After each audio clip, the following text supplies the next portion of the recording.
Are you all doing? How are you all doing? Come on in, come on in. Come on in. Let me talk to you all today. I hope you all are joining me on Saturday, June 29th from 10 a.m. to 12 p.m. I will be having a group coaching class, and we will be discussing the movie Apple Mortgage Cake. So I would love for you to join me. Okay? So, come on in. Good evening. Say hello to me. How are you doing? I am well. I'm doing good. You know what? Life is good. I can't complain. God is good. Life is good. I have no complaints, no worries, none at all. But making sure I be obedient about this class. I hope you all will join me on Saturday. Again, Saturday, June 29th from 10 a.m. to 12 p.m. I'm going to be right here in this chair.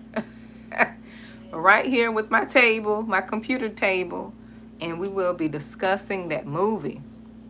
I'm going to have a few questions. Come prepared to answer questions. Come prepared to turn on your camera.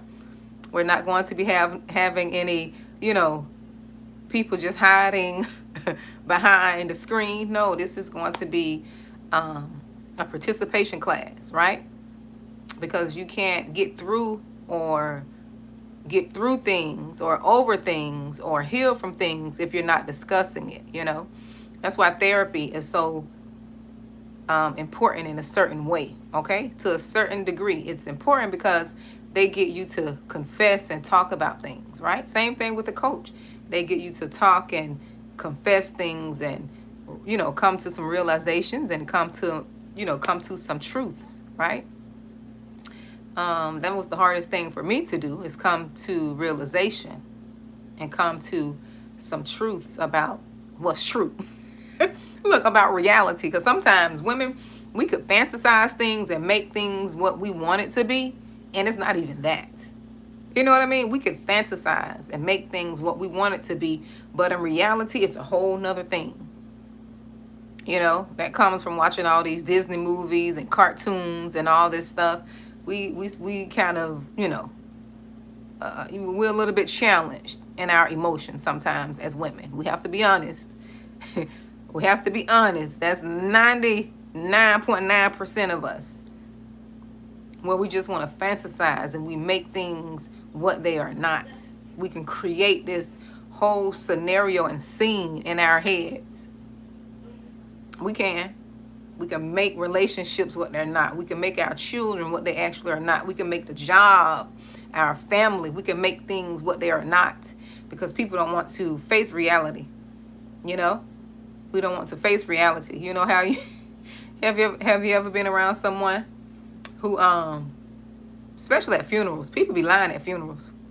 We got to stop doing that, especially in our community. We got to stop doing that. We got to stop lying at funerals, knowing people don't live their entire lives raising sand, what they used to say in the South, and we get in a funeral and say this, that, and speak all this good stuff about people and say, committing them to this area and that area. No. And you looking at, you sitting there like, who are they talking about? I know they're not talking about this person. We get in there and create. And see, we're creating this fantasy to make us feel good about, make us feel good about the person who we lost, right? Knowing them people raised sand all their life. Knowing your cousin on raised sand all his life. And you think, I'm not God, so I can't say, but we get up there and speak all these things about them that folks in the church looking around like, who are they talking to? Who are they talking about? Granted, now people could change, but we know some of them folks checked up out of here raising sand. That's what I mean. We can create these little fantasies and create scenarios of what we want things to be, how we want things to be, right? We know how to put angel wings on folks, and we know how to make them so angelic, and half of them folks should have horns on them. Lord, they should have some horns.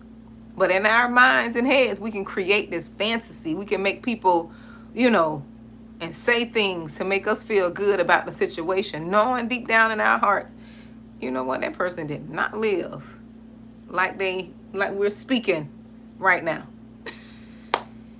That's what I mean. Women, we can take that thing, we can go, or we can do it grand. We can do it grand. So if you like truth, I would love for you to join me. If you like truth, if you want, see, this is the year, this is the decade, this is just a time of truth. Like everything that has been hidden, you see everything is being revealed. Like we can't hide anything now. We can't hide anything because things are being revealed. Cat Williams told us, like, this is the year of exposure and everything is just surfacing. So you have to find out who you are so you could become authentically you, right? Half of us really don't know who we are because we became who we thought people wanted us to be. We became who our parents wanted us to be. God gave us an identity. He gave us an identity from birth, but somehow, it got distorted in the family you were born into, and the pain and the hurt and the abuse. It got distorted. It got messed up. So your job, and what I do in these videos, I try to get you to look at yourself, right? To heal yourself, to do the work you need to do so you can become who you truly are. So you can become who you truly are. I know who I am. Nobody can tell me who I'm not. Nobody can tell me who I am because I know who I am. Oh, there was a point in time I didn't know. I was confused. And I knew, but I was afraid to become. Sometimes we are afraid to become because we know how people are going to react. And if you're afraid to be who you truly are around people, that is a sign you don't need to be around those people. You need to find a new group. If you can't be authentically you, like if you can't be authentic, like you don't need to be around those people. Because people do project and they do want you to be a certain way. They want you to act a certain way. They want you to behave a certain way. They don't want you to use your voice. They don't want you to speak up. They don't want you to tell your truth. A lot of people are suffering because they're afraid to tell their truth. Let me see if my Wi-Fi on. Hold on. Wi-Fi is good. They're afraid to tell their truth because the truth means that your truth means that you're going to create chaos in someone else's life because your truth is your truth, but they don't want you to speak the truth because it's going to root up some issues in their life, root up some pain, root up whatever they're trying to hide in their life. When you tell your truth, and you have to be okay with that. You got to stop trying to protect people. I did that for a long time. And I'm not doing that no more. I did that for a long time. I kept quiet. I, protected folks. I, didn't say anything, trying to keep the peace because I'm a peacemaker. Chosen ones are peacemakers. We like peace. We like harmony.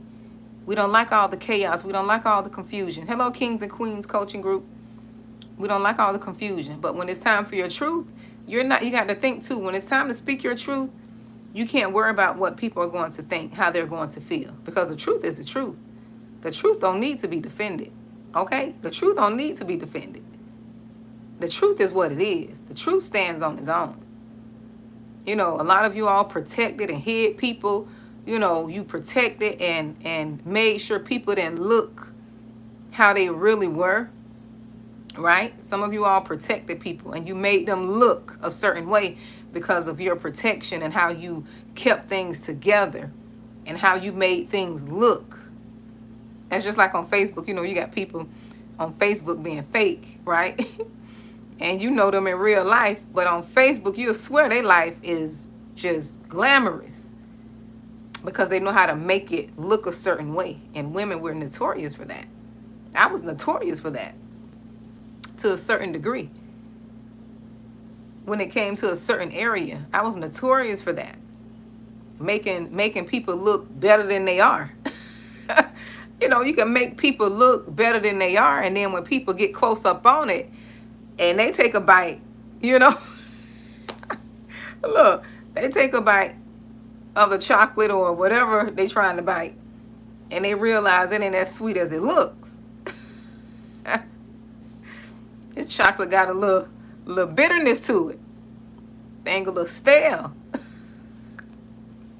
Because we do that protecting people, and we do that with hopes of thinking people are going to change, but they never do change. Right? They may change when they want to, but they're not going to change when you want them to, or for you. Good evening. Living my best life. How are you doing? But yes, we have a tendency of making things look and appear a certain way. Because I know a person that always talked about, and see, this is what you have to pay attention to. I was thinking about this today. Whenever a person always talking about this person this person fake, like whenever people, because you got a lot of people always saying this person fake, or this person jealous of me, or this. I never got into that. There are jealous people, and you know it. We all know there are jealous people in this world. There are fake people in this world. But for a person to always be constantly talking about things like that, or people like that, you have to start looking at them. People will say things to get the focus off them. Because in our human mind, we equate someone speaking against something, meaning they don't like that. But baby, it's the opposite. It's the opposite. People who are always talking about, oh, I ain't gonna go there. But people who are always talking about certain things, you have to start looking at them when they talk about it a lot, because that means they, that's what they like. That's really what they like, but they don't know how to express it. They don't know how to come out and tell their truth.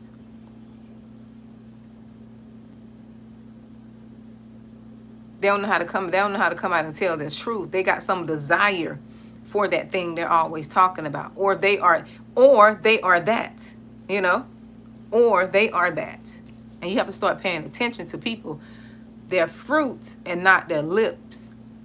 That's what I did. I was notorious for listening to people, because people know how to manipulate you and tell you something, but you looking like you saying all this, but your actions is saying something else. So I had to learn and grow, just like most of us, because when you had to overcome trauma and abuse, you tend to listen to what people tell you. When they tell you something, oh, I love you, or tell you, oh, I got you, I'm going to be there for you, you tend to listen to that and not watch for that. It's good to listen, but it's better to watch. You got to watch and listen, but be watching what they say out of them. I make sure their behavior is, adding up to what they're saying. And most of the times when you have been abused, you just listening because you want somebody to, you want to be affirmed. You want to be, you want somebody to tell you the things. And that's how people end up in situations where they're being abused, because people could say, I love you, but you looking at how you love me and you treated me like this. That's not love. I don't know what your definition of love is. And I learned something last night, and it's so true. It is so true. I was listening to Highly Initiated. You guys probably saw that podcast with Pastor Solomon and Prophetess Tiffany and another minister, Tiffany. And that Tiffany Buckner, she said something, and it is so true. It is. When you think about it on the spiritual level, when you say you love somebody, if they don't have the heart of God, how can they love? How can they love you if they don't have the heart of God? And I thought about that thing, because God is love. Not love is love. God is love. We got to get that. We got to correct that. That's his word. And I'm like, that is so true. How could a person say they love you and they don't even love God?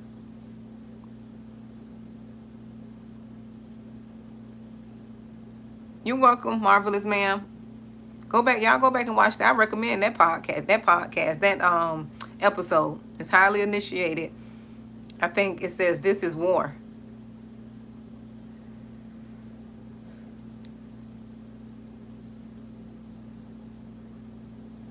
I'm not sure, Nancy Rentus.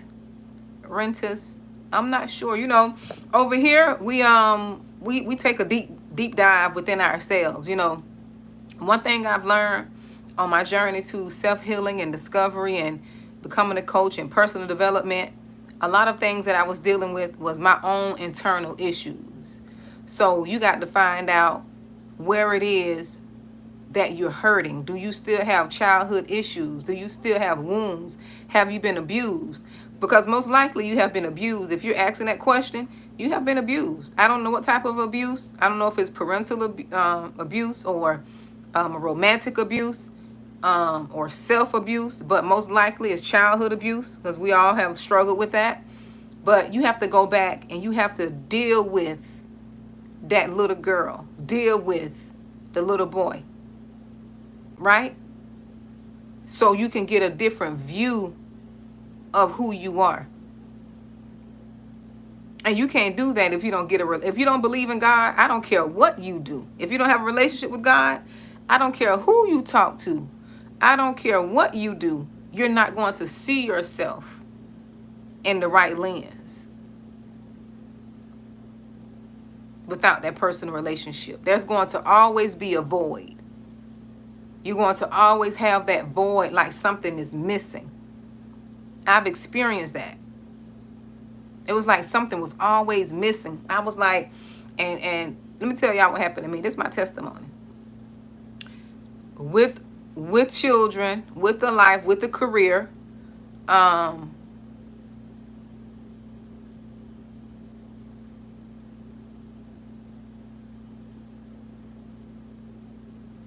yeah, it's something still there. You know, if you still, you know, because God don't want us to be isolated only for a season, right? He will put you in isolation for a season, but we're not supposed to be there staying, not wanting to go out and charge the world, right? We're supposed to be out ministering, encouraging, using your gifts, whatever your gift is, your gift of exhortation, prophecy, ministering, like whatever the gift God gave you, you're supposed to be doing that. You're not supposed to be secluded, only if you know he got you in the seclusion, in isolation. And he will do that. I was in isolation for a year. Longer than that, but on my own, yes, a whole year. An entire year. But I was going to say something. But I forgot I was going to give you my testimony. But it slipped my mind.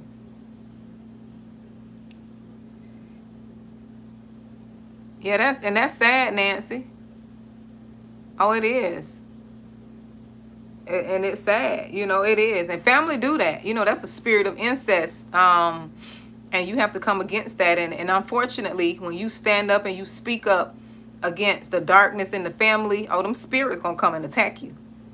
They're going to attack you. They're going to make you seem like you're the crazy one, like, you know, you're lying and all of that.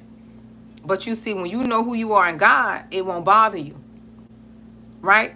It'll hurt in the beginning because you don't know who you are.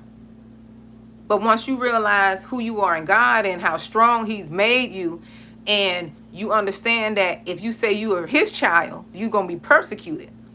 Persecution is going to come. It's not this watered down religion where people think, you know, you say you believe in God or you're saved or whatever they want to say, right? You say you do that and you don't go through nothing in life. No, when you say you a chosen one, that's why I talk about chosen ones. When you say you're a chosen one, you're going to experience everything God experienced. You're going to suffer. You're going to suffer. You're going to suffer. If not, you going to suffer. You have suffered. That's how you know you're chosen. And everything is going to work out for the good if you can get your mind off what happened to you and understand why it happened to you. If you can understand why, right? It happened, you'll be okay. And see, naturally, the mind can't comprehend that because our worldly, religious mind will compute, right? That why would God allow this?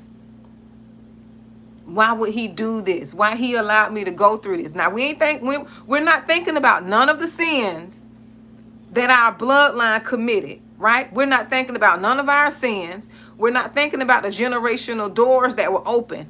We just want to blame someone because we don't want to blame our families. We don't want to blame the root cause of really what it is. We don't want to blame our mom and dad for having us out of wedlock. We don't want to blame our mom and dad for having a side chick or, having me as a side baby. Out of, marriage, baby. We got a lot of these dads got children, messed up these kids and moms, not just dads, but we got a lot of families that creating all this dysfunction, and then we want to turn around and blame God. No, we got to look at our parents. We got to look at our parents, look at their parents, look at their parents, then look at the generation before them. And somebody got to have the guts to stop the foolishness. Somebody got to have the guts to speak up against it. Somebody got to be strong enough, and most likely is you, Nancy.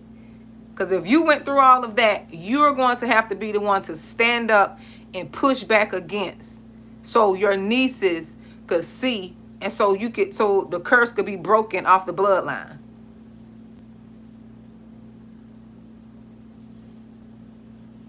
Because you're chosen. That's why they'll never forget you. That's why they're talking about you, girl.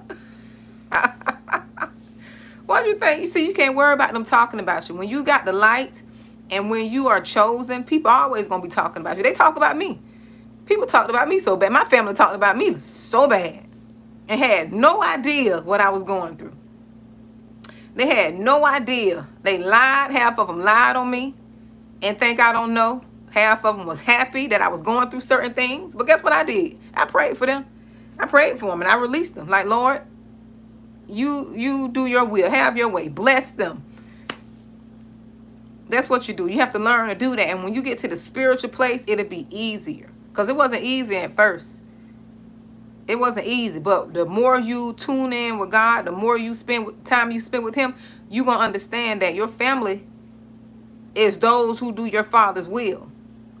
Your family is not your blood family, because those are your family are your first bullies.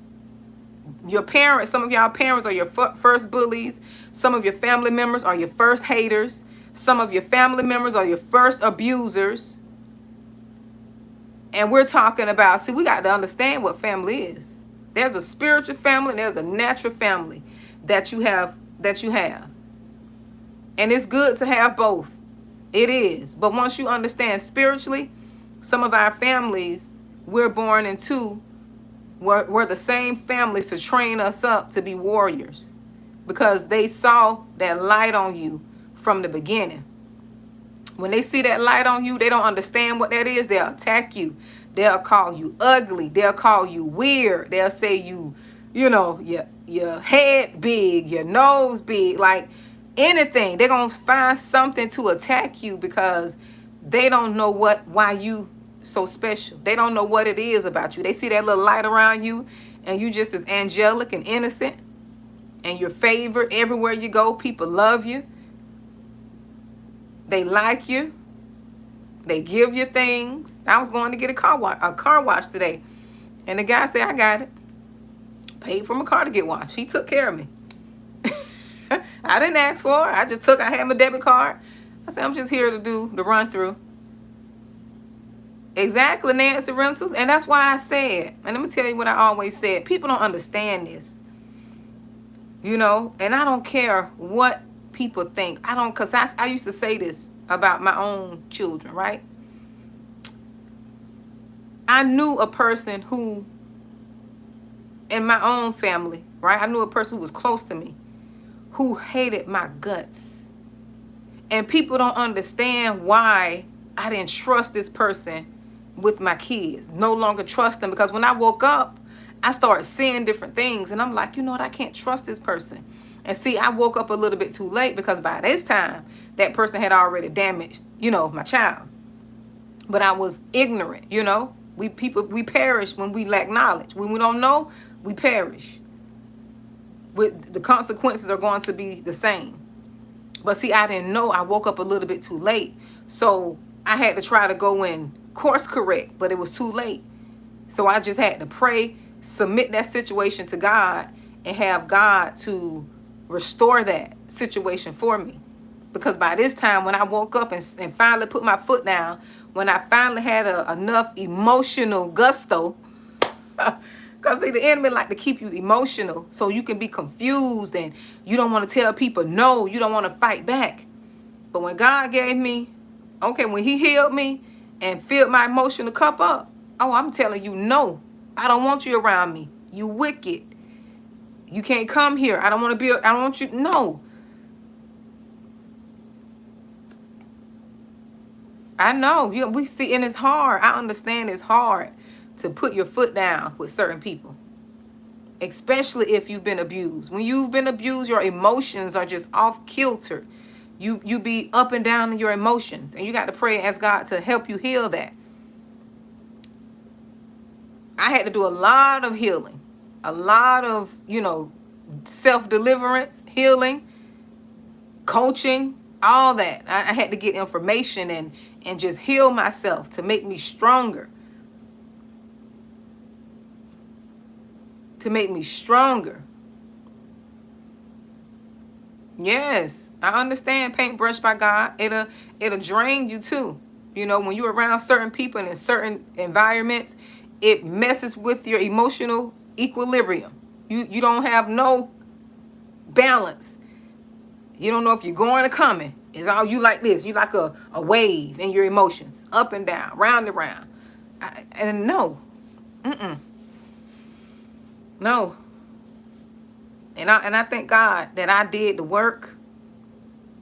I thank God I did the work. See, a lot of the things that I did to heal, a lot of people are not willing to do.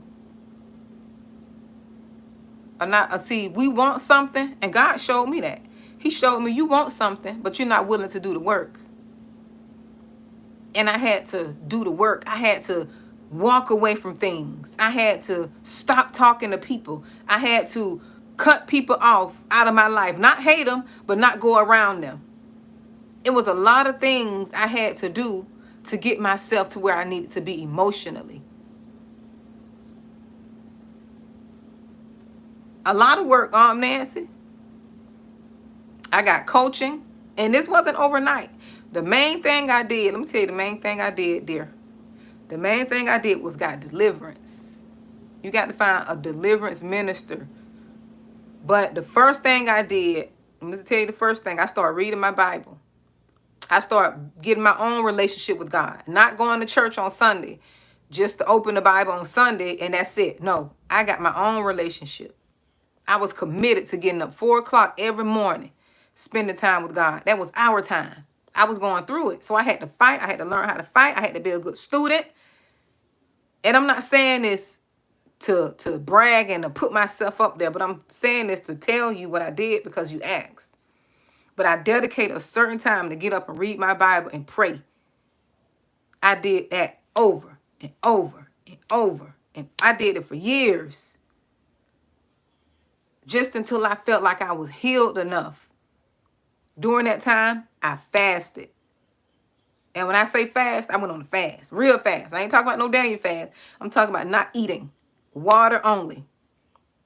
For a certain period. Whenever the Holy Spirit unctioned me to fast, I fasted. I did that for years.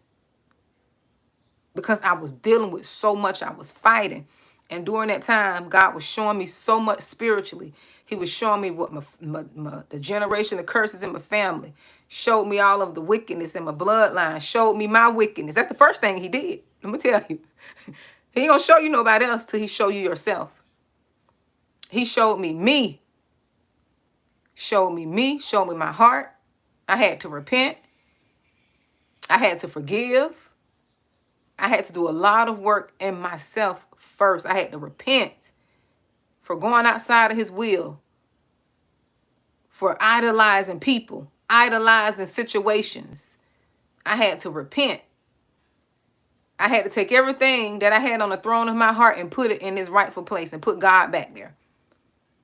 Because I had some things on my heart that shouldn't have been on my heart.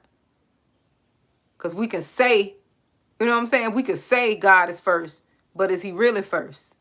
Because it's just it's a heart posture. That's all. It's a heart posture. And you know he's first when you know you need to tell somebody something, but you don't want to tell them because you don't want them mad at you.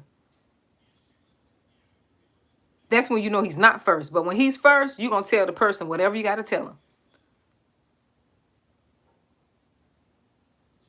I had to repent for fornication. I had to repent for all my sins, going outside of, having kids outside of wedlock and all of that. That stuff play a part. And while we going through what we're going through, I had to repent for the sins of my ancestors. I did all of that. I stood in the gap and repented for what they've done. Things that I've done, knowing and unknowing. Because a lot of us, we do stuff out of ignorance. I did a lot of stuff out of ignorance. I didn't know the spiritual knowledge I have now. I didn't have this knowledge.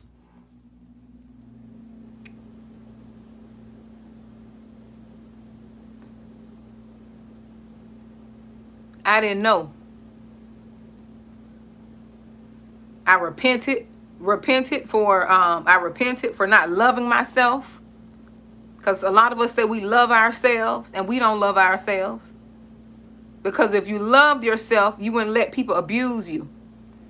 If you loved yourself, you wouldn't let people do things to you that don't make you feel good. You being quiet when somebody's doing something that don't make you feel good. You intimidated in your own house. That's not love. You're fearful. And God didn't give us the spirit of fear.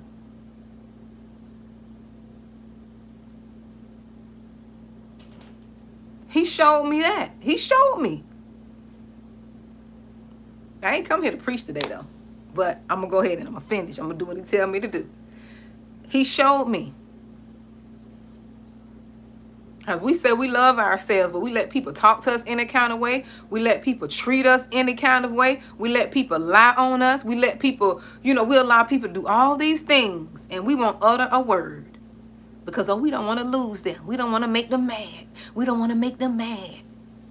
No, you need to be making some people mad. I did that for years. I was quiet for years. But let me tell you what God started doing. Everything that I had on the throne of my heart that I was fearful, guess what God made me do? He made me go confront. He put something in me. Not in a nasty way, with an attitude. No, he humbled me enough to go confront people who I would never confront, who I never would tell the truth to. He put something in me and I had to go speak the truth to them people. You think I wanted to do that? One time he woke me up out of the rain. He woke me up out of my sleep. I kid you not. And I had to drive 30, 40 minutes to tell somebody something I didn't want to tell them. He sure wasn't paintbrush by God. We made him this little soft, sissified. I don't know what we don't put this little soft. We got this little soft, sissified God in our head. That's not lowercase g. That's not even the God. That's not the real God. We don't make him out of this little soft punk. That's not the God I serve. I don't know that God there. This God, he come down. He gonna tell you the truth. He gonna make you look at yourself. I didn't want to do that either. I didn't want to do that. I was like, man, stop blaming people and look at yourself. You the reason you got here in some of these situations. Not all of them. No, you didn't make nobody abuse you. Right? You didn't make nobody abuse you. But you are allowing that to keep you from that's what he told me. I'm talking to me now. And he said, no, but you are allowing that to keep you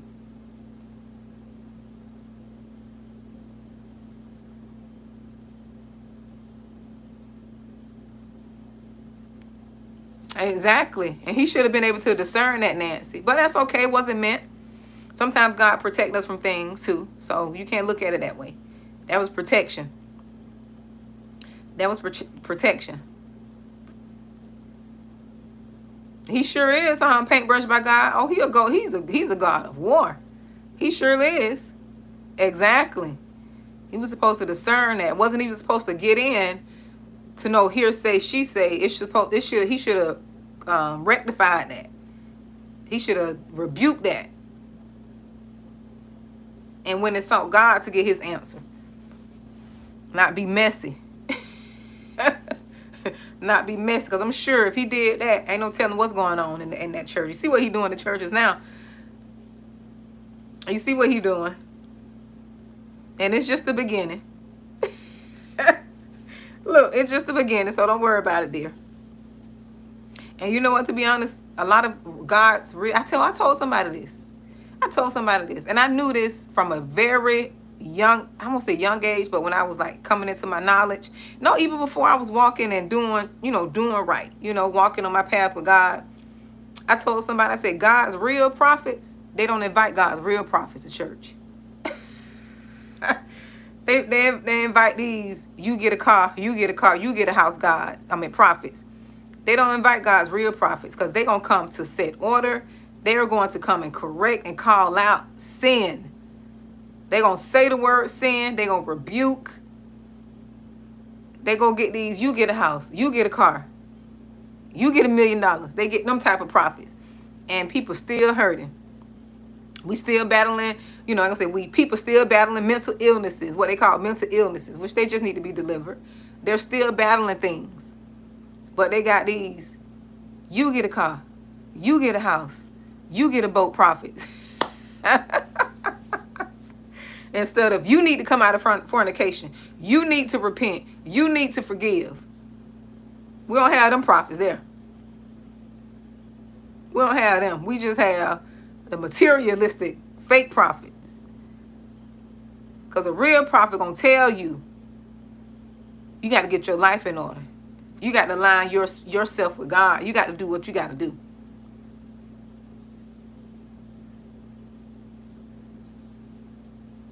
Exactly. And see, that's the thing. That's why we got to get a relationship with him, because he'll direct you. He'll tell you what to do. You don't need your pastor to tell you what to do. If God told you to do something and your pastor say, I don't think that's what, you out of order. You don't make your pastor God. You need to consult with God. Yes, you can get wise counsel from your pastor. It's called wise counsel. And if he giving you the right counsel, he's going to align. What he says is going to align with what God told you already. And you're going to have clarity.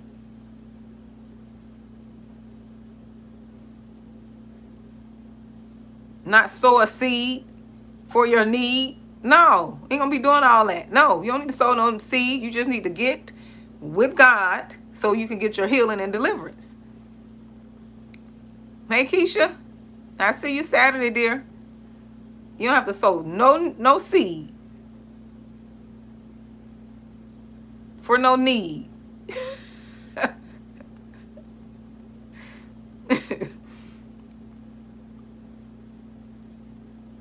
But when you're led to give, right, you give. Because I've given to people, not because they spoke a word or they prophesied. No, I gave because God said to give. God said, you take care of his people. He told me, you take care of my real prophets. Whatever I tell you to give, that's what you give. His real prophets. And the person who God had me to give to, that person didn't ask for nothing. That person didn't make it seem like, I'm telling you this so I can get something out of you. No.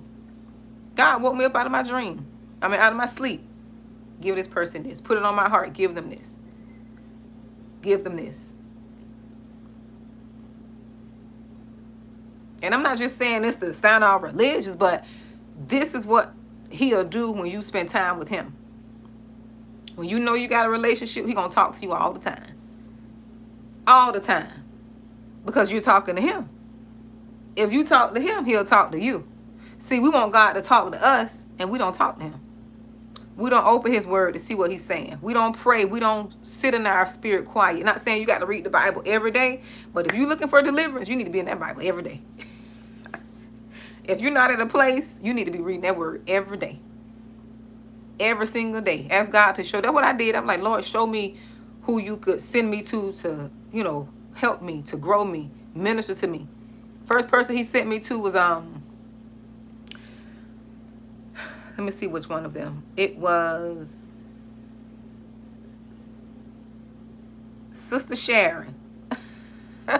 Sister Sharon on YouTube. What is her, I don't even know what her YouTube name is, but her name's Sister Sharon.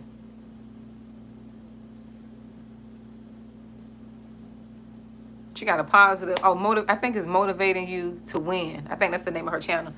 But that's what he sent me first to learn. And then he sent Minister Kevin L.A. Ewing. Then, when I was, let me tell you what God did. When I was motivational and in that motivational space, he sent me like the motivational type pastors, like the Joel Osteens and the Joyce Myers. But when he started taking me deeper, right? And I don't know if I was in my flesh then or not, when I was coming out of it. This was years ago. But when I started getting deeper and learning God for myself, like trying to figure out, what he want me to do, where he want me to go, like just trying to figure things out. He started sending me to these deep pastors. They were just too deep. Like, I wasn't scared, but I'm like, this too much to chew on. I don't know if I could chew on this. Look, I don't know if I could chew on this. And one pastor he sent me to, his name was Stephen Darby. Y'all probably can look him up. When I tell you that man blessed me, he blessed me a lot. He's no longer here on earth, but his ministry, when he was preaching, he was too deep. Like, the stuff he was preaching, it was the truth. Huh? 7-Eleven. Oh, 7-Eleven. It was the truth, but it was like it was too hard to swallow. But God kept sending me signs, and signs sent me to him. And I, still listening to him every now and then. I try not to listen to too many people, but when I was healing, he was sending me to different people to learn from. He was one of them. Then he sent me to Minister Kevin L.A. Ewing. I love listening to Minister Kevin L.A. Ewing. And the only reason I listen to him, because what he went through resonates with me. The attacks he went through resonated. Huh? Oh, the attacks he went through resonated with my spirit. I didn't go through the degree he went through with his testimony, but I experienced some of that. I know it to be true. Look, you got to go through some things to know things are true. Okay? And I didn't know where it was coming from. And then God gave me my answer. God gave me my answer. He gave me a prayer strategy. Bring me some water, baby. He gave me my answer. And he gave me a prayer strategy. And he told me I had to start shutting things down. Stop having these people come around. Stop entertaining these people. Stop tolerating. God said we should not tolerate Jezebel. Stop tolerating this controlling spirit. I tolerated that spirit for so long. Huh? Yes. And bring me my Spark too. I think I got one on the counter. Stephen is Stephen, Stephen Darby, Darby. Yes. Thank you, baby. They stop tolerating this spirit. Get a backbone and stop tolerating this spirit. Letting this spirit come control you, run your household, run you. Yeah. Had to wake me up. Yeah. The Lord, you better be ready. Be ready for what you're gonna hear from him. He know his stuff. He know his stuff. And you're not gonna look at God the same. You're gonna have a different look, a different outlook on who God is. But he was powerful. He was way before his time. And half of the stuff he talked about years ago going on right now. You're welcome, Paintbrush by God. You're welcome, dear. I'm glad I can encourage you. That's why God sent me to YouTube. I didn't want to come here. Listen, I like people, but I ain't want to come on here like that. I ain't want to come on YouTube, but I got to be obedient. I did not want to come on YouTube. I came on YouTube when I was going through my warfare. When I was going through, I came on YouTube. I was going through it. I was going through. Okay? I was fighting devils. I was knocking them out, too. I was knocking that joke out left and right. God was raising me up as a soldier. He was equipping me. He was equipping me. He was teaching me how to put on the whole armor. And that devil thought they were going to get me too. He thought he had me. He thought he had me. Yes. Pastor Darby, yeah, he really did. He thought he had me. But I was fighting him back. I was pushing him back. He was sending his little weapons. Look, he was sending his little weapons, and I was sending them back. I stayed praying. That's why God had me waking up in the morning. He had me waking up in them watch hour mornings, because, you know, that's when the enemy, they like to do their little dirt. They like to do their dirt in the morning when people sleep. That's why you got to pay attention to your dreams. Pay attention to your dreams. Ask God to help you remember your dreams. Write down your dreams. Be a good steward. Yeah, I used to sit in them spirits, paintbrush by God, but I was fighting them. I know they watching. I was fighting y'all. I was keeping my heart right. You got to keep your heart posture right. You got to do right. Be right and do right. Forgive. Don't give them no door, because they were looking for a door. I was closing them all. Lord, search my heart. Getting them every morning, repenting. I don't pray without repenting. I don't pray without repenting, forgiving. Thanks to Prophetess Tiffany Montgomery. She taught me how to pray strategically, and it works. She taught me how to pray with the strategy. I got to give her credit to where credit is due. She taught me. I prayed, but to be strategic, that girl taught me how to pray. She taught me how to pray, and it works. I don't pray without repenting and forgiving. Lord, search my heart. I don't want to give the devil now door. Like they used to say, we say now. Now, not one door. Because he's looking for, and when you know the devil is looking for you to get offended, you can shut it down. That's why I ask God to heal my emotions, heal me, because people say things to you to trigger you and get you offended. But when you know the enemy's tactics, you can fight him. When you don't know his tactics, you can't fight him. That's why you got to spend time with God. He'll show you where your weaknesses are. He'll show you what you need to do. I put in time. You hear me? I put in some time. I got away from everybody. I didn't care what people was doing. Look, the world could have been falling apart around me. I didn't even care. I was trying to get myself up out of where I was, and I was trying to heal and become stronger. Because I was fighting some spirits. Y'all hear me? I wouldn't lie to y'all. I was fighting some spirits. Ancient. I was fighting ancient, current spirits, past spirits. I was just fighting all over. I was just boxing them down, fighting all over the place. Look, I was fighting all over the place. All over the place. But guess what? I put in the work. Still putting in the work. Still putting in the work. And the enemy wonder why they can't touch you. You know, they be wondering, oh, why I can't touch this person? Or why I can't do this? Because, you know, when you don't have any doors open, when you repent for everything, you forgiving people, you know, what can he do to you? What the verse is, a curse without a cause. I don't close the ancestor doors. I don't close the generational doors. I repented for that. I've repented for this. What else you gonna bring? What else you gonna do, devil? Kids go to acting up. I just bind up them spirits. I rebuke them spirits in the name of Jesus. Because, you know, when he can't get you, he'll get them kids. They go to acting up. I get in here, close my door, and go to praying on the floor. Look, I sit on the floor in a minute and end this time. Sit right there and pray. Praying, man. Lord, Yes. Yes.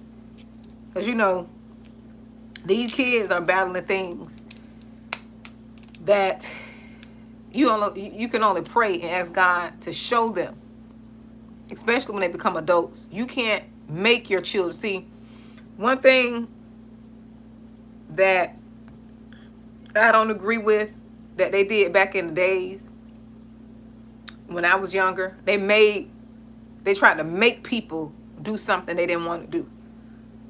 They tried to force people to do things they didn't want to do. They tried to force people to get what they call saved. You can't force nobody to do anything.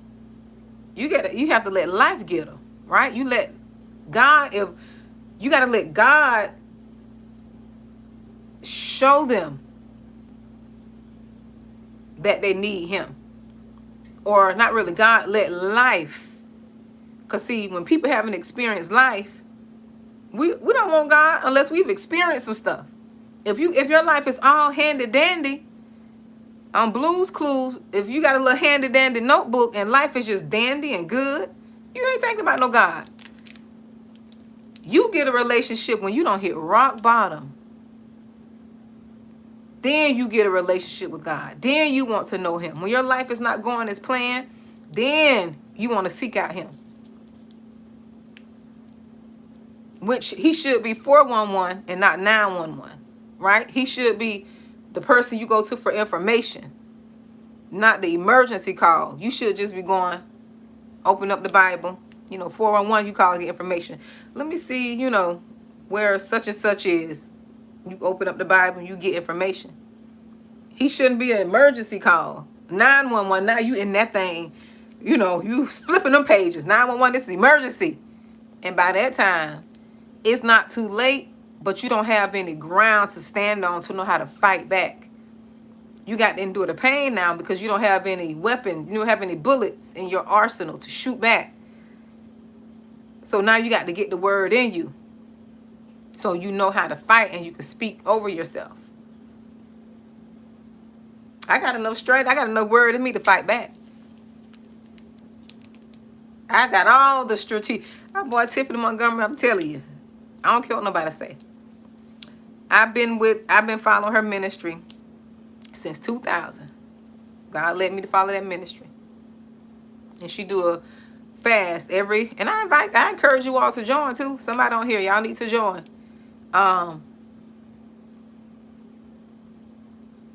She do a fast every month. The first 3 days of the month. She's been doing that for like 3 or 4 years now. And I've been doing it every year.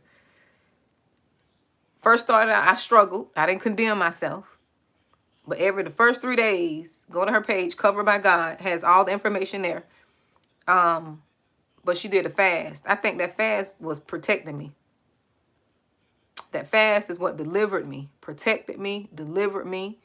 I know it did because I got a testimony. Something happened to where I was praying and I asked God to show me something.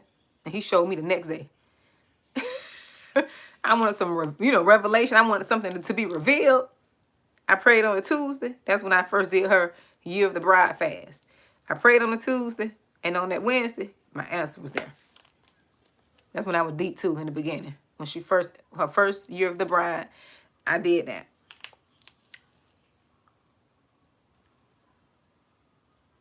Asked for on a Tuesday, because she used to do it every Tuesday. Wednesday it happened. Or she did it every Wednesday, and we used to fast. But anyways, get in that habit, because she has a prayer and fasting ministry, which, a lot of churches don't really do like that. The church I go to, they do it, but she's more she's more strategic, and that thing be powerful. It's like she do it corporately. And it really, I know, I tell you this, what I know.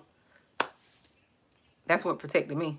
And my dedication and my prayers helped me get up out of that, that pit. Because the enemy was trying to take me. He was trying to take me up out of here. And I fought back. I'm a fighter. I am a fighter. And I fought back. Even with all the darkness and wickedness being sent my way, I was fighting back. I wasn't going out like no punk. Look, I wasn't finna go out of here like no punk. I was fighting back like, you're not gonna get me. I'm sorry.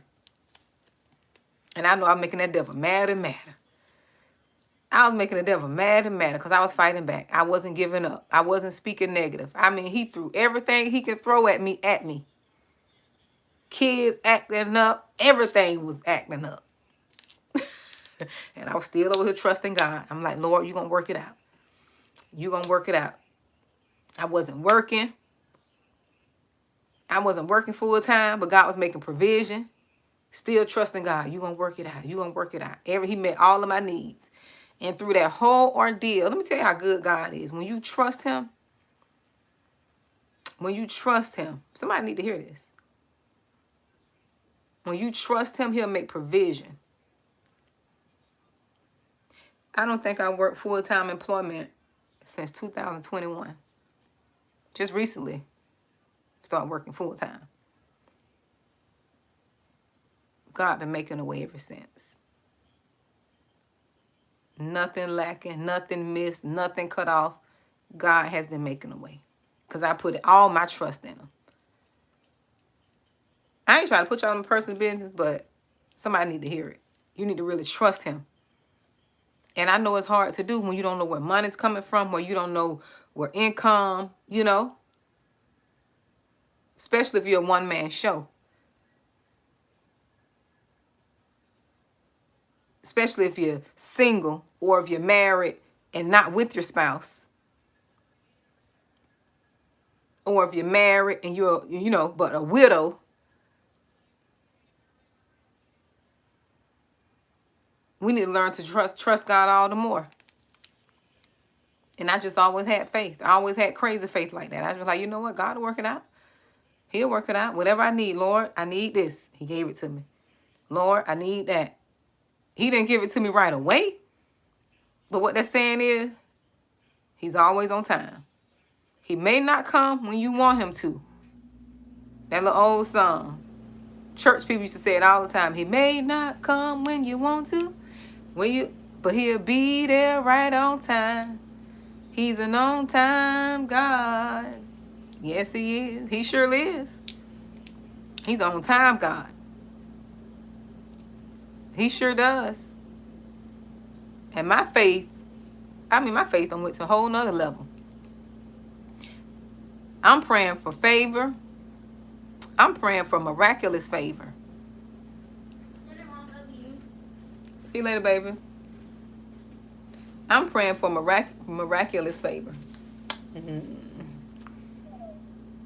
Love you. I'm praying for miraculous favor. My daughter is in college. She need a car. I guess what I asked God, Lord, we need a car. Paid for. Cash. It don't have to be brand new. I'm not into that. But I made my request known. I made my request known.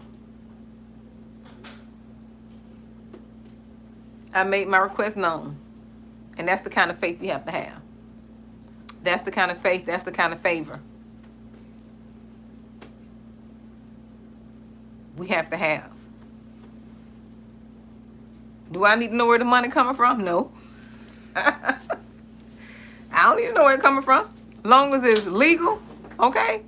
Long as it don't have blood on it, I'm good to go.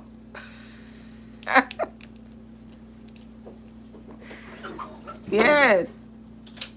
Listen, long as it ain't no... See you later, babe. I love you. Have fun, okay? I will. Long as it ain't no pyramid scheme money, I'm good. I don't want no bloody money now. But the point is, we got to have faith for that stuff. And we got to believe it.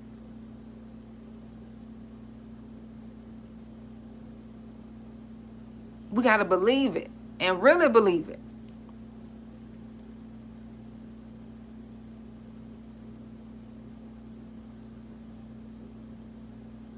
I'm a person who's content. I like nice things, but I don't like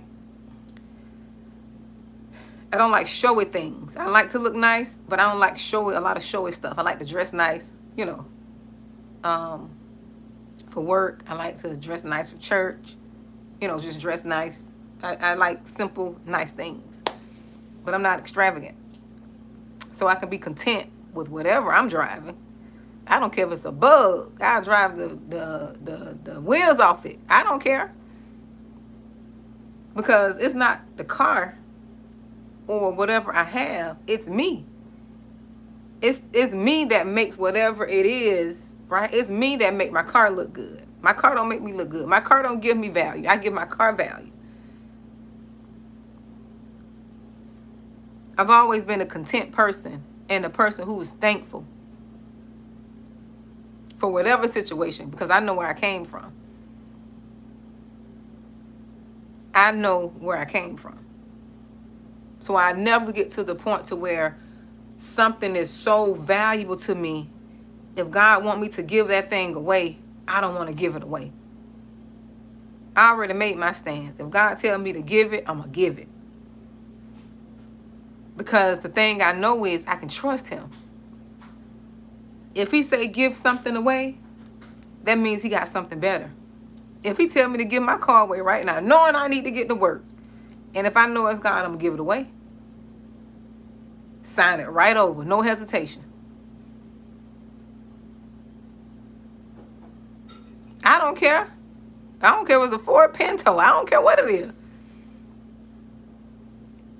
I don't care what it is. I drive it just to who? I drive that thing just as... Joey? You okay? Yeah. I saw you. Are you on live? Yeah. Exactly. So I was letting you be. Who told you to get on my lollipop? Oh, you're in the jar. Oh. Really good too. I love you, baby. I do.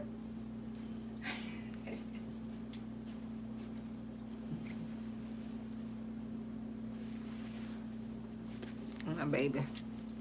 I drive that Pinto right to work, pull it right up. Next to who?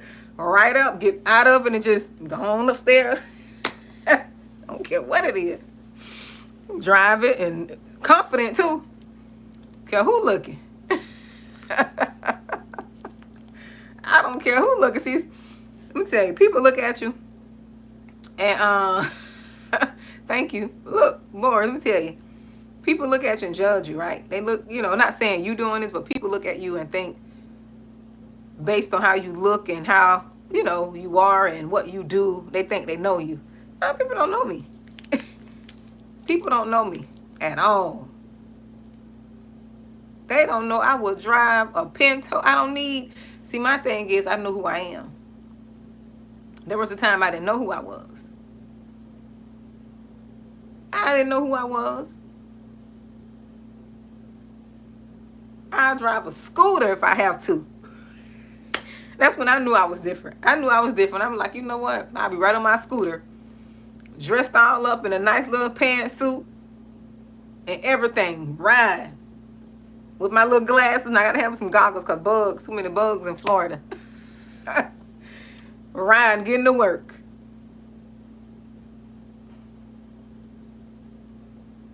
You got to do what you got to do. You got to put your pride aside. When you have that type of posture, God will bless you.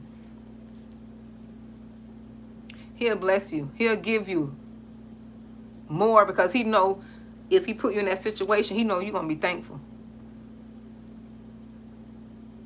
Because I look at it, at least I got the scooter because I could be walking.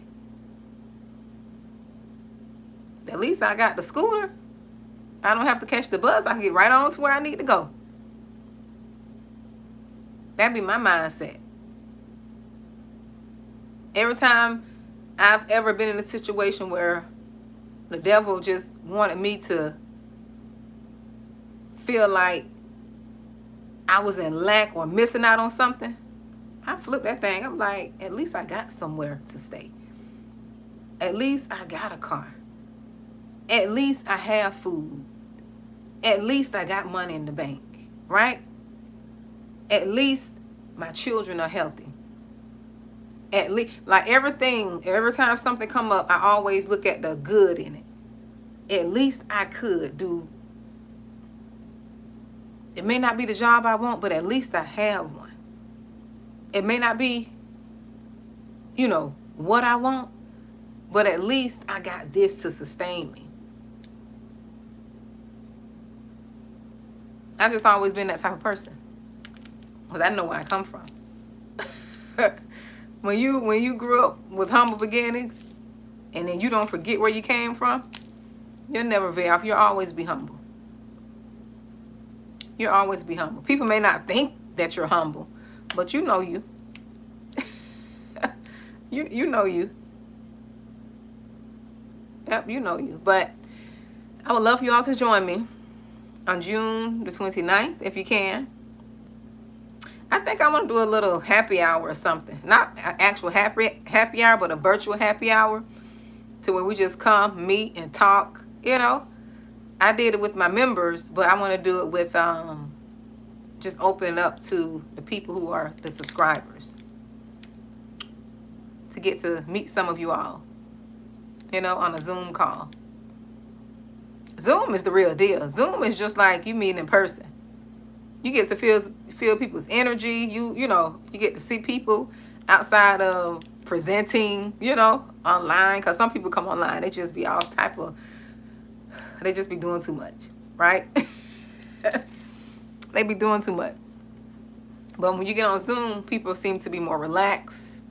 Yes, the 29th. But this is for the paid class, Boris. This one, you have to pay $22.22.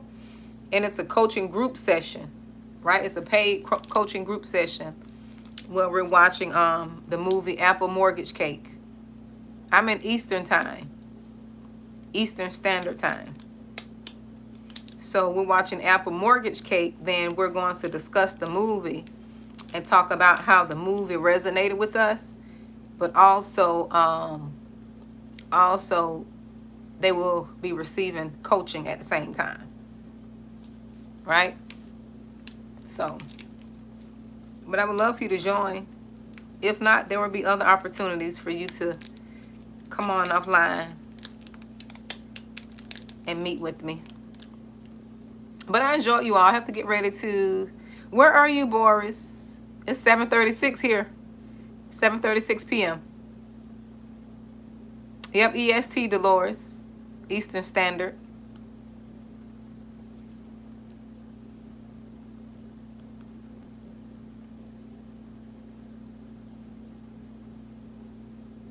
What time are you on, Boris?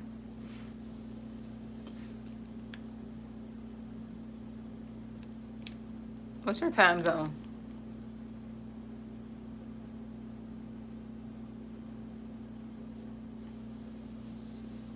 Hi, low-key Ren. How are you? Oh, you're in Europe. Oh, wow. Welcome to the channel.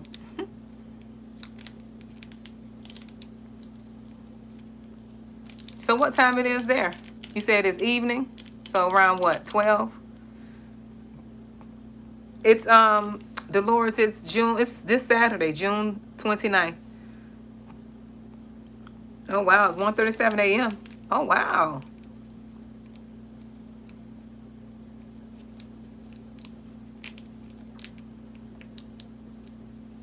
Oh, wow. Well, thank you for being on. I appreciate you. Oh, you're from upstate and it's 7:30. It's about the same time then, low-key Ren. Oh, CET Amsterdam. Oh, okay. Oh, okay.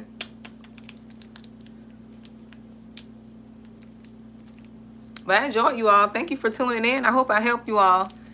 I have to be honest. Look, I have to be honest. I try not to go too spiritual, but I don't know, what else to tell people. I can't make up stuff and tell you that, I just got myself up out of it and I did it my way. I didn't do it my way. So once you get to a relationship, he'll tell you. But God is so good. He's delivering and doing so much in people's lives. He's delivering people, bringing them out of situations that they shouldn't be in. He's healing people. He's waking people up. He's calling for personal relationship. He's giving people truth. He's making people bolder where they're not afraid to stand up for themselves. Because you know that being fearful is a spirit. You're not supposed to be fearful of man. You're not supposed to be fearful of what somebody's going to think of you. You know, if they're going to get mad. I had that. That was bad for me. I cared too much about what people thought. I would sit and suffer myself because I didn't want to. Look, I would suffer so bad because I didn't want to. And that was my fault now. I didn't blame nobody for that. I'm not blaming nobody. I'm pushing my pillow back because I need the support on my back. I had someone to make me this pillow. Isn't it nice? My little brand. I was trying to do my little brand. Opposite of, it's the same design of my logo on the wall. I used to be so fearful, and that's not of God. I'm telling y'all, that's not of God. I'm getting ready to open my Spark. Spark need to send me a check because I'm advertising for them. Advertising on my channel. But it's a energy drink. Since I'm getting ready to work out, it gives me a little boost because I got home and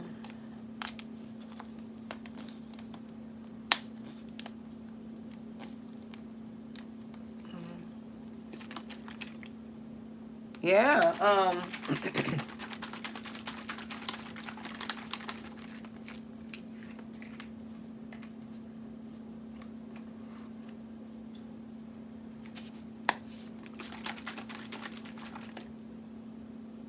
yeah, that's, you know, it's, let me tell you, the only way you're gonna get rid of that, you got to get your personal relationship with God. And you can't fear the faces of men. You can't be afraid to, you know, speak up. Have you ever noticed? This don't cost you nothing. Let me tell you.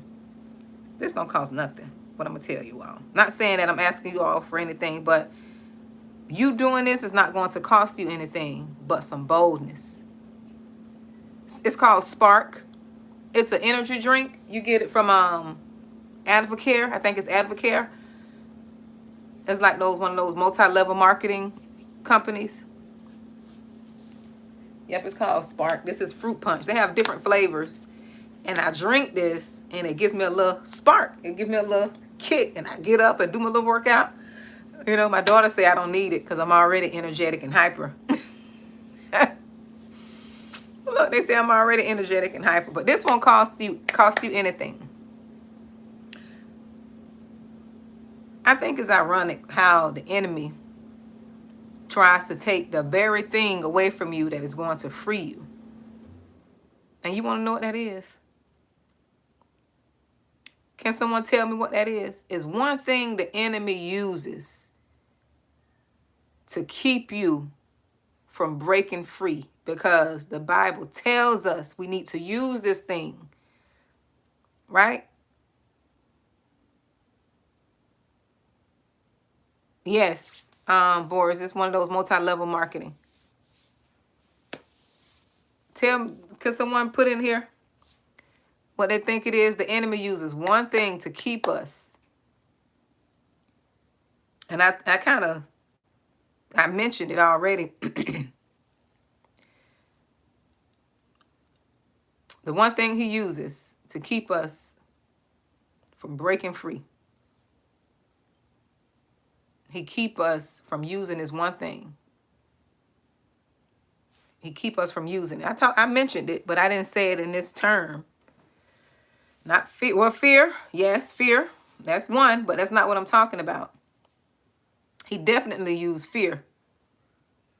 But he used fear to do what? Is this one thing he does to take us out of? Because we need this one thing to overcome the fear. Because we need to, you know, manage the fear. Is one thing he uses to keep us stuck. He tries to do this. He uses it against us over and over and over and over and over again. I do it every time I come on the video. Every time I come on the video, every time I come on live, I use it. Somebody tell me, I use it.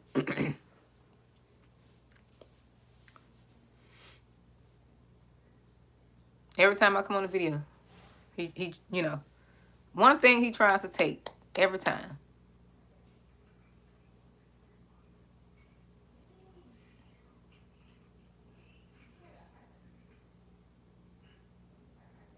I need someone to put it in the chat. Tell me.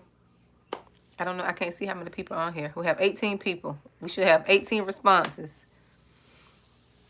Hey, Boris. That's okay. Oh, you don't have to. You could just be first time. Not Faith, Dolores. Not Faith. He used this one thing. He tried to take this one thing from us. And I do it every time I come on here. Every time I come on live, I do it. Every time. I use it. I use it every time I come on here.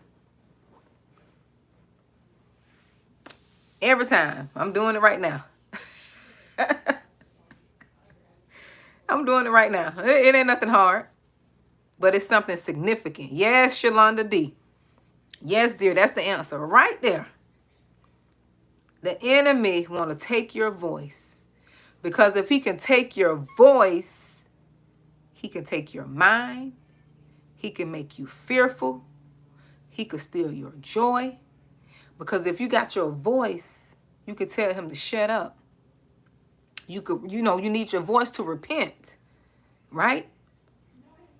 Yes, you can repent in your heart for those who can't talk, right? But you still need to speak. And he tries to take that away from us. He tries to take that away from us. Silence us, make us fearful where we can't speak up. That's why most of us who've been abused as a child, you've always been talkative because you were called to use your voice. When that abuse happened, you went into a shell. You went into a shell. You went into not being somebody you went into role reversal. You became somebody you're not.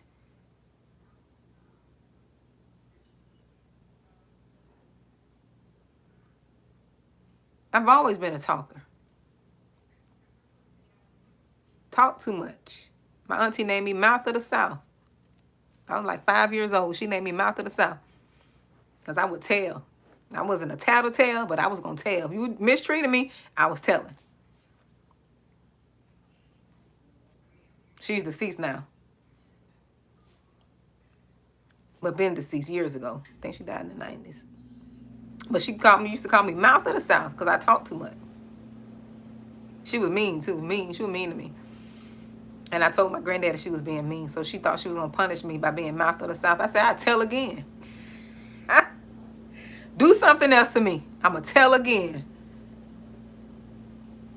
You know, you got family members that just be mean to you. They be seeing that light. They see that light on you, you know. He was just being mean, mistreating me. It wasn't nothing significant that I remember. The one thing I remember was she used to, we used to stay with my grandmother. And, I always liked sugar in my oatmeal. So she'll give everybody sugar in their oatmeal. But she come to me, you don't need no sugar. You're not getting the sugar. Look, but she don't give everybody else sugar. And I went and told my granddaddy, too. My granddaddy got on her. I'll never forget that. She's like, oh, little talking self. You talk too much. You Mouth of the South. I sure am. I sure am Mouth of the South. I'm going to tell. And that's what the devil want to take. He want to take your voice away from you so you can't speak up and get yourself out of where you are. Because Isaiah 54:17 tell us no weapon formed against us shall prosper. But every tongue that rises up against us, we shall condemn it. If I don't know no other scriptures, I know that one. I know Hebrews 11:1. I know 3 John 2. What else? Look, I got some staple scriptures that I know I can go to get myself out of anything. And I may not know the scriptures per se, but I do know the words. Especially the ones say, whatever you bound on earth shall be bound on heaven. Whatever you loosed on earth shall be loosed in heaven. So anything be coming up against me, if you got your voice, you can speak and fight that thing. That's how deep that thing is. When he tell us, life and death is in the power of the tongue. Whatever we speak, we're going to eat the fruit thereof. So you can't be speaking this stuff over you. Exactly, Boris. We can't be speaking this stuff over us because we're cursing ourselves. When I realized how powerful that scripture is, I stopped saying a lot. I don't speak a lot of things. Now I understand why. And then you got to get the relationship, and you got to understand spiritually, like, why the word says we're going to be accountable for everything that we say, or every idle word. We're going to be accountable for that. Because when we speak, we're supposed to have something to say. We don't just supposed to. That's why gossip is deadly. That's why gossiping is deadly. That's why he tell us not to do it. And people get paid millions off just gossiping.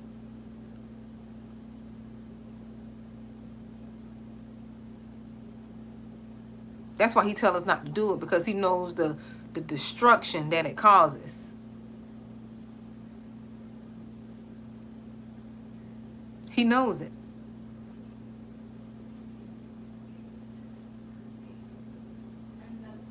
He knows. And it's if we look at it, you can understand.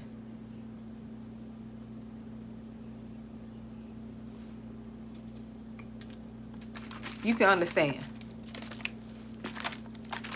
Let me get my spark. So by the time I'm done with my live, I'm going to try to stay on to 8. I've been on here a little while. I talk too much, for real. I see what my auntie named me Mouth of the South. I do. I can go. Exactly. Mm-hmm. Yep.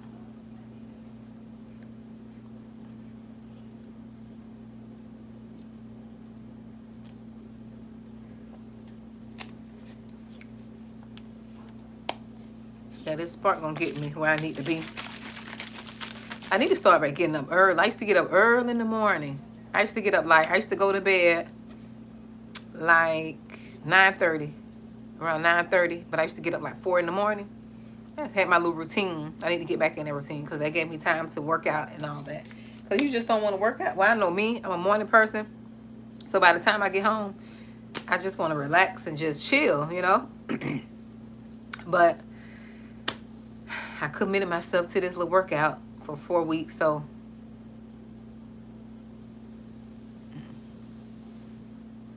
Kitty, what are you talking about? We are grits.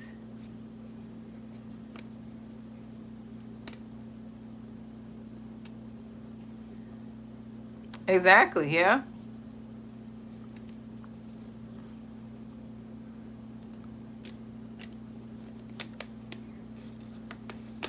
What is we are grits, kitty? I grew up eating grits. I love me some cheese grits, although it's not good for us. All that soul and southern food, that ain't good for us. We're not supposed to be eating all that stuff. It is, Boris. It really is. It's so peaceful and quiet, and it's like, it is. It is.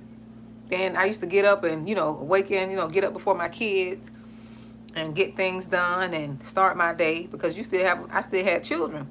Well, still have children. But at that time, they were a little younger still. I don't like sugar in my grits. That is nasty, kitty. My cousins used to eat that. That is so nasty.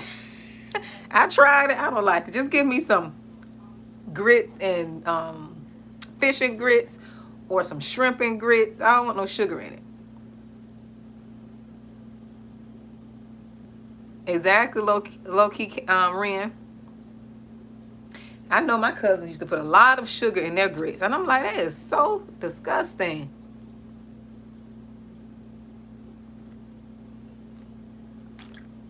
But some people love it. Oh, you do? Paintbrush by God? My cousins love it. I'm like, I don't know sugar in my grits. I don't like sweet grits. Grits supposed to be like savory, like it don't supposed to be sweet. Oh, that's good. I can't wait to get to that point, Boris. I would like to have my own farm. Okay, exactly. Exactly, paintbrush by God. I love me some. Now I don't like the sugar, but in the butter, but I like the cheese, the and the shrimp or fried, fish.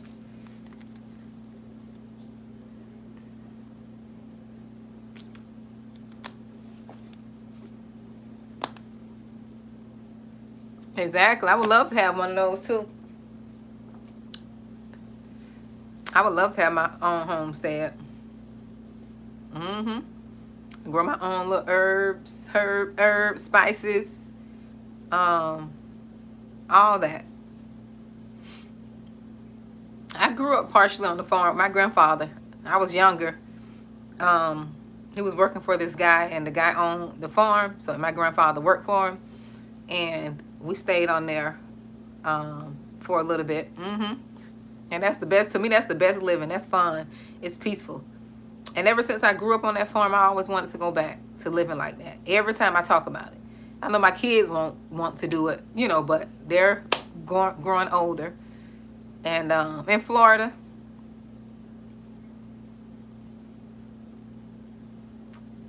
I always wanted to go back to that living. I wish I could, just go back to. It's just peaceful. Peaceful. I remember we had some little chickens too, and them rats, some big old rats, ate my little chickens, the little bitties. I was telling my daughter the other day, I saw some little ducks. That thing terrified me. We had some little, you know how the chickens have the little bitties? We call them bitties, the little baby chicks. And we put them in a box and brought them in the house, and we put them on the porch. I was young, so I think it was on the porch or in the living room. I don't know if it's a snake or a rat, but we woke up, it was feathers in that box. Feathers only and a little bit of blood. So something whole had to come eat them chickens out of there. And it probably was a snake now that I'm thinking about it. I think it probably was a snake, Boris, because it was just feathers left behind. Because I'm thinking if it was a rat, there would have been more blood. I saw a little bit of blood left. Yep, I saw a little bit of blood. So I just remember seeing a little bit of blood. It was a box, or a big box. And I remember, I don't know, probably. I don't know. I remember young, I just woke up disappointed. Like the little chickens, they were gone. And the little yellow feathers still was, the little, you know how that light yellow, like the little feathers, when they have that little light yellow color, I just saw the little feathers floating around in the box. I saw the little feathers floating around in the box. Some was on the bottom of the box. I was young, so I'm like, oh. So I don't know what it was. That's what I'm saying. I don't know. I just know it was some little speckles of blood and feathers. So I don't know, but they were gone. I woke up, they were gone. And we were just happy that the little birds hatched. They was a little old cute little chickens, Real kitty. Look. So I don't know what happened. I just know they disappeared. But it was fun. It was fun. We made our own fun. I can't tell you what else we did on the farm. Yeah, I told my kids about it, but I can't tell y'all that story. Y'all gonna see me in a different light. But we were children. Children do different things. Crazy stuff. But I had fun. I always liked that type of living. It was peaceful. Just peaceful. I want trees. I want me some fruit trees, like, mango trees, my little banana bush.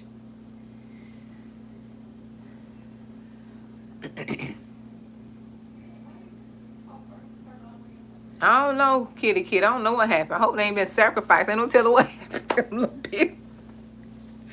Look, I don't know what happened to them bitties. I just know when I woke up, they were gone. Kitty, I can't tell you that story.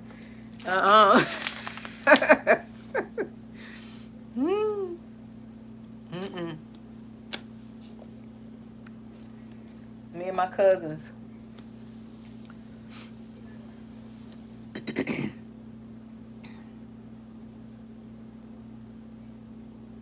I don't know what did it, boys, but I know we was out.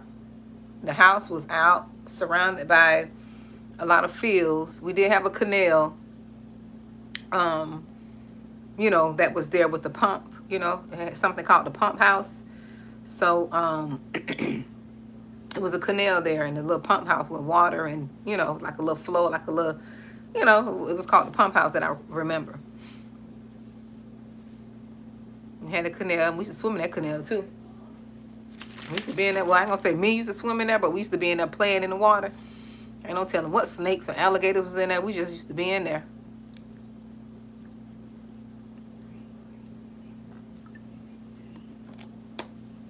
And then I remember this boy.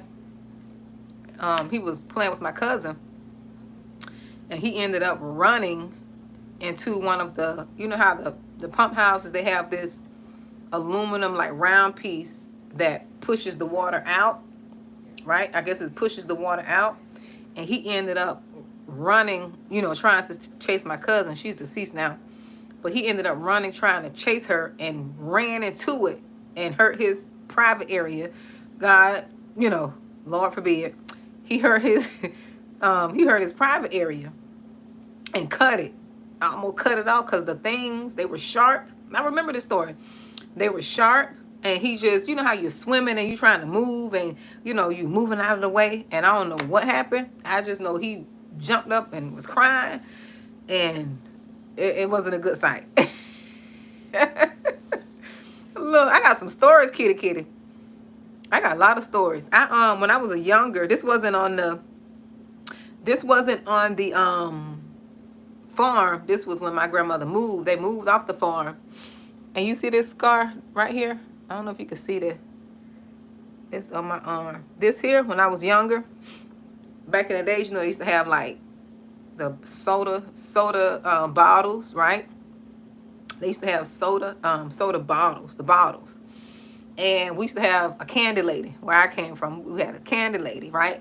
So my grandmother sent me to get her 2 sodas, a Pepsi. Black old people love Pepsi and peanuts.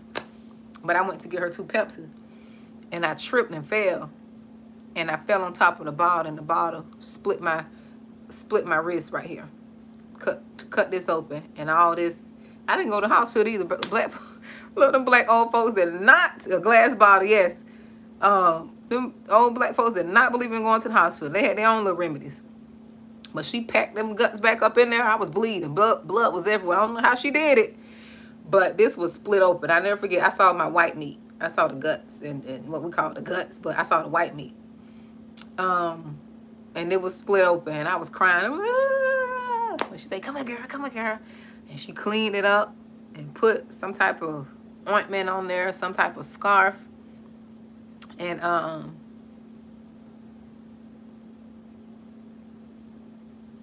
exactly. It was. I never forget that. But I lived to survive.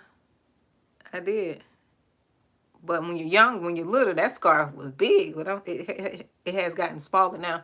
But it was like right across there. But it's gotten smaller. But I never forget. All this was open. I'm like, ah. My grandmother cleaned it up. Exactly. I don't know what that was, Keisha. Black folks, your bone could be hanging out. You can see your rib cage. Come on, girl, let me put some witch hazel. I'm getting sealing out, so I'm going to have to go. Look, your rib cage showing. They want to wrap it up. Let me put some rubber tussin on there or some, being gay. Look, old folks remedies.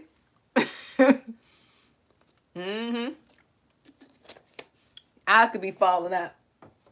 Let me give you some rubber tussin. Put that rubber tussin in there and put that eye back in the socket so you can get on where you need to go. Listen. For real. I'm like, black folks wasn't keeping up with stuff like that. That's what I tell my children. I say, y'all blessed. I said, my grandmother wasn't worried about that. That's why I lost a tooth or 2 from cavities. I said, y'all got somebody who's caring about you all, making sure you got your regular dentist checkups. And I don't feel no type of way about that. Because, I can get them fixed. I can do something to get that fixed. But for them, I told them, I said, y'all need to be blessed. I say, my grandmother, I say, they wasn't focused on that. We got to remember that was a different time. They didn't have money like that. They didn't have insurance like that. They didn't, that it was different.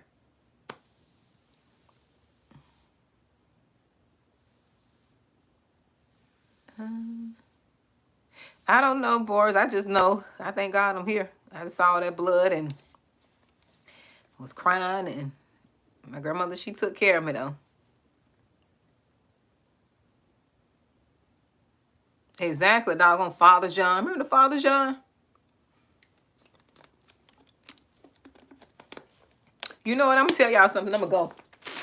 Because then I'm getting too spiritual, right? I'm getting too deep. But you know what I realized? I don't want YouTube to ding me.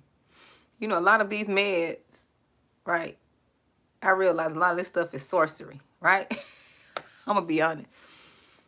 And you know what I thought about as a child? I don't know why this came up in my head. But some of y'all, if y'all older, y'all remember 444? Y'all remember that medicine? I don't know why that came up in my head. Don't ask me why that came up in my head. Only thing I know is a lot of this medicine, it wasn't good. It wasn't good for us. I'm going to just tell you. It wasn't good.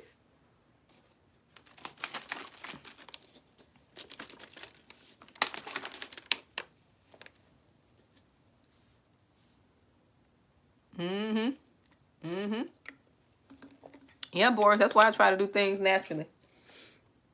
I be skeptical about taking stuff like this, but I try not to, my spirit don't be feeling bad, but at the same time, it has a lot of vitamins and stuff in it, but it has caffeine too. So I try not to do it all the time.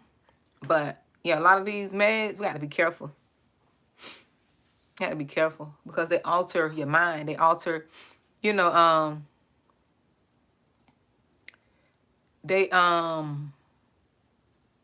change how you think. Me and my kids, we used to sit and talk and laugh about it because they could be having a commercial, we in the background and like, may cause drowsiness, sleep is depression, suicidal thoughts. I'm like, who want to take that? And they said it in the commercials, the voices be so calm as if they didn't just say, you may have suicidal thoughts. Is it just me or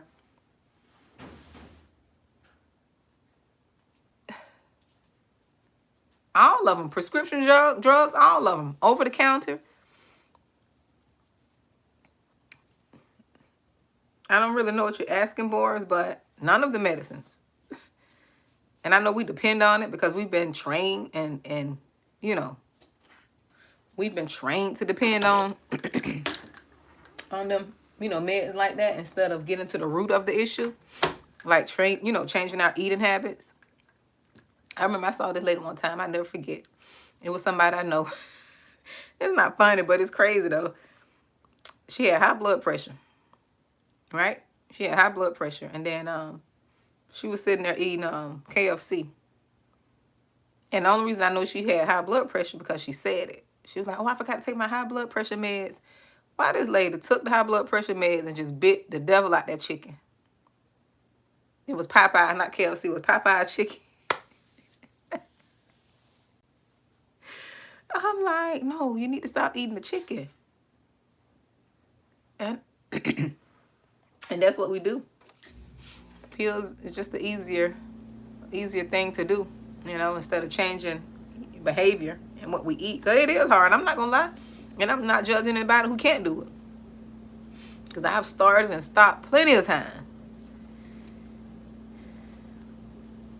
I have. And I still, work on it, do things in moderation. Especially in these Americas. Some of our food is banned in other countries. Half of the stuff, they don't even want our chicken. They don't want our chicken. They don't want a lot of things. Google it. You'll see what foods are banned. Skittles, all those canned and stuff.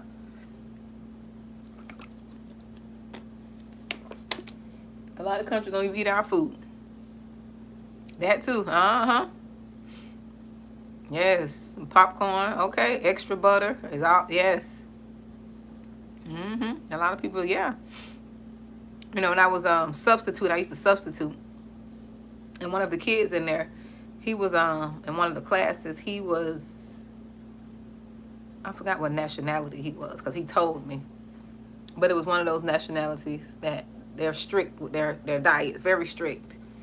And he was like, Mrs. You know, he was like, Mrs. Jackson, you know, he said, could you please tell him? Because, you know, kids are always trying to prove a point. And I help them prove their point. I don't try to give them an answer. You know, you look up your own answer. So I had them do some research. Like, Mrs. Jackson, is this healthy for you? And it was something, I think it was like turkey something turkey, but it was processed turkey. I say, no, it's not healthy for you. And then he's like, well, could you please let this other student know, I don't remember the name, that, you know, some of the food, this kid was smart. I think it was like 5th grade because I only did elementary school. He was like, will you please let this such and such know that this is not healthy? And I said, you know, it wasn't healthy. So I told the kid who he was trying to get me to, you know, educate or tell, I said, let's do something. I said, open your computer. I said, go to Google, right? Let's do a little research. And I said, put in this. What foods are banned? What foods are banned in other countries, right? That, you know, that they don't, you know, get from the United, that they don't accept from the United States. And he did, and we did some research going back and forth. Not saying Google is always accurate, but, you know, we did research. And he saw all the stuff. He was like, wow. I was like, they don't even want our chicken.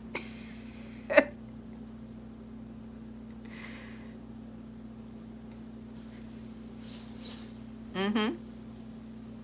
But anyways, you all, that's what's keeping us sick. And you know what I've noticed too? Because I worked in healthcare plenty of years, and I like to talk to people. I like to watch people. And I've worked around a lot of immigrants and a lot of people who came from like Cuba, Jamaica, Haiti, Mexico, Guatemala, Canada, different places. I've always been around different cultures. And one thing I noticed, when these people came to the United States, oh, they was nice and fit, especially those Jamaicans. Them Jamaicans, them Africans, Colombians, trying to see what other, when they come to the United States, them people be, Puerto Ricans, yes, Puerto Ricans too. You know why I see quite a few? I'm talking about the ones I know that came, not the ones that were here, the ones I know that came from there as like in a certain time period where I was able to see them. Mostly the Jamaicans and the Africans. And who else? It was another culture. It was another country. But I know what I've noticed, when people came here, they were thin, they were fit, they were, you know, nice and fit. Gave them a year. Them people had them plumped up so quick, like, look, it's the food. People had them plumped up so quick, and I'm like, oh my God. And I knew it was the food.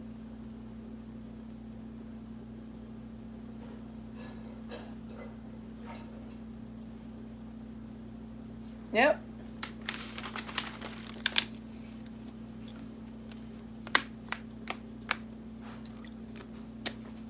Yep, they just blow up. Blow up smoke. I know a family member married to this guy from, I want to say it's Micronesia. Have you ever heard of Micronesia? That's outside of one of the, I think one of the Asian countries. My phone, look, I'm looking for my phone on my phone. I need to get my computer, but he's from Micronesia. Small, nice, fitted guy. You know, they be climbing trees, and, you know, they eat from the land and don't have all that processed stuff. That boy been over here 2 years.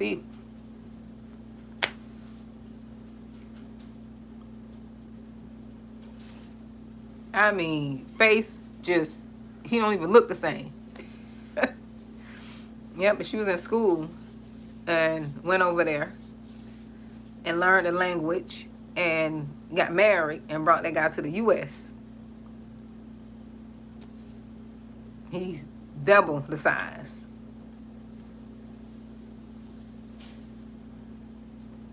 I never heard of the, the country.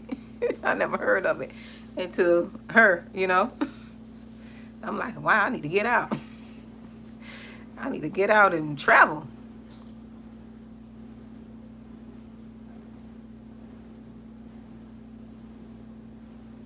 Mm-hmm. Yeah. Basically, I just starve yourself or have a strict, a strict diet. But the stores don't be selling nothing. Like if you try to go, not really vegan, because vegan ain't healthy either. If you try to go, like what that thing is, vegetarian, you're not getting good vegetables either. Mm-hmm. Exactly. And ain't no offense to anyone. And I tell my daughters about this, especially if you overweight or gain weight. I'm overweight. I don't look like it, but not overweight, but I'm not my weight size. I'm working on that. But one thing this when I knew something was wrong in America. I appreciate the country, and I'm not speaking to, down and talking down. This when I knew medicine and all this was wrong. And I tell my daughters this all the time. Because I couldn't comprehend this, right? My thing was, if you are a doctor or a nurse, I keep telling people this, and I'm not trying to speak down on everyone. I'm not trying to make myself better or like big up no. This is a humble question, or humble. This is information that I had to try to get answers to, because I didn't know and I didn't understand it in my head, right? I didn't understand it. So when I was telling my daughter, what I couldn't understand was this when I knew something was wrong with the American, how we teach medicine. I knew something was wrong. When I started seeing doctors who were overweight, and I started seeing nurses who were overweight, who were obese, and I'm talking about obese nurses, obese doctors. When I started seeing this, and I'm like, something is wrong. I couldn't, when my brain set up, I couldn't compute in my head. Like, it didn't register in my head. I'm like, how did you go to school all those years to become a doctor or to be a nurse, and you are, you know what I mean? You are like, do you get what I'm saying? I can't even articulate. Like, there's no way, if you are a nurse and you don't went to school, it should register with you that you can't, it's certain things you can't do. Because I'm not a biology person. I don't know all the ins and outs. Although we learned some stuff in school, I know the basics. Okay, I'm gonna be honest, I know the basics, but I don't know all the in-depth stuff, But I do know is when you do go to any type of medical school, you got to learn all this stuff, right? And I'm like, it'll be hard for me to go to a doctor, and you trying to tell me how to stay healthy, and I'm looking at you, and you two people in one. And I'm like, this don't make sense. It's like going to a dentist trying to get my teeth cleaned, and they sitting there bare mouth. I'm like, this don't make, it just didn't register to me. And when I realized that, this was years ago, I started like, this don't make sense. And when I started realizing that, I'm like, something's wrong. Something's wrong. I'm like, something's wrong. Because when I was going to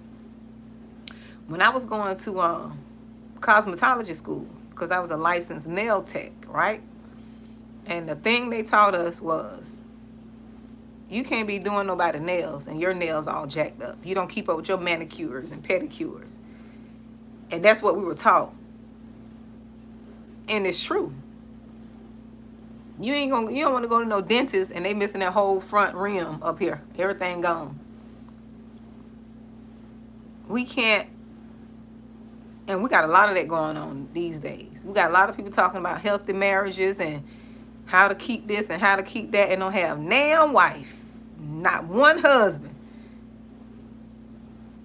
And I'm not saying you can't speak on it, but what I'm saying is you would rather listen to somebody who's living it. For me, I want to listen to somebody who's living what they're talking about. Like, I only know personal development and healing and coaching and life coaching. Personal development, this is my area. Personal development. Okay? I can teach y'all how to heal because I've done that. Anything outside of that, I stay in my lane. I'm not touching it.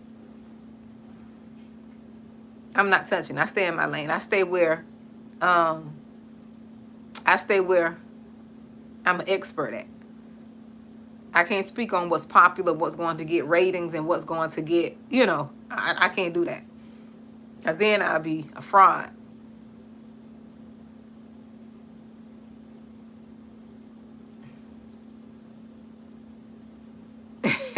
Kitty, so funny. And there's nothing wrong with that either, like the colors, but at the same time, like, as long as they got their hair done, okay? As long as they got their edges. You can't be doing my hair if you don't have no edges. Because, see, you can't keep up with your own edges now. You got to have some edges.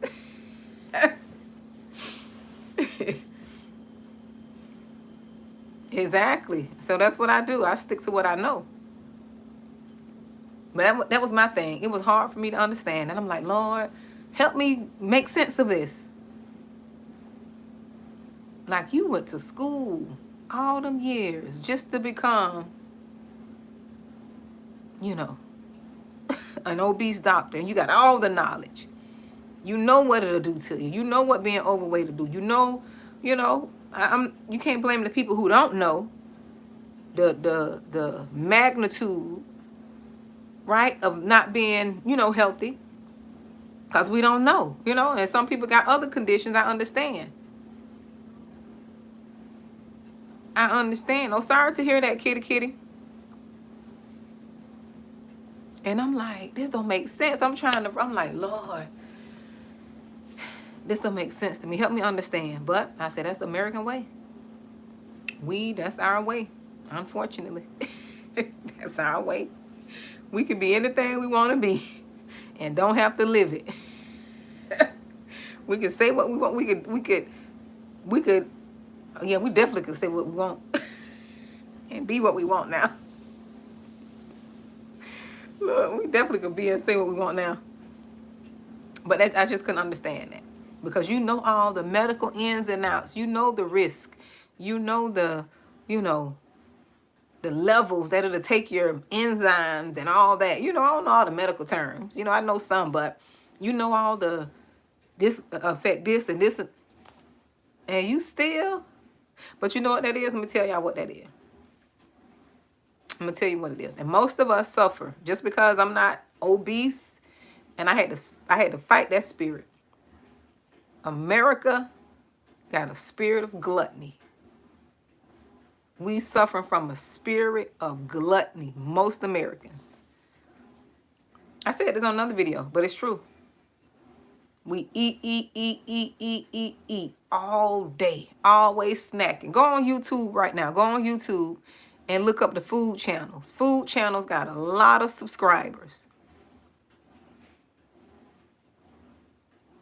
Food channels got a lot of subscribers. People love food. We sit and gloat. They got something called food, PORN. And I'm like, I know they don't lost it now. They got something called food, PORN. That's a spirit of gluttony. Because our eyes just big and we just watching and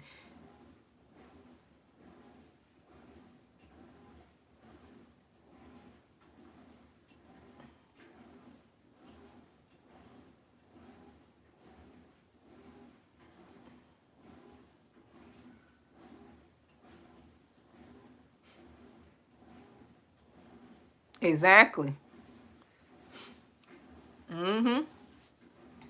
We just eat all day. I even catch myself. I had to catch myself. We just be eating and snacking and walking and snacking and don't even be hungry. We just see the food and just go snacking because it's there. We don't eat when we get hungry. We just eat because the food is there. I had to catch myself. My weight go up and down. I can tell when I gain my weight because my thighs go to rubbing together. I think it's time for me to go now. My thighs go to rubbing together. Monique, girl, you're eating too much. So I'm working to getting them thighs from rubbing together. And it's not a rub where a normal rub. No, it's a rub where you picking up weight. You're eating too much. You got to get to moving. And it goes up and down. And I could tell too, because I'm just eat it all day. Eat it. No, Boris, you know, when you're used to being a certain size, not saying I'm self-conscious, but you know that I know my body, right? When you know your body, you know when something is changing. Like when I gain weight, you know the first thing that hurt, my knee. And when I get on the scale, the scale tell me you don't pick up too much weight.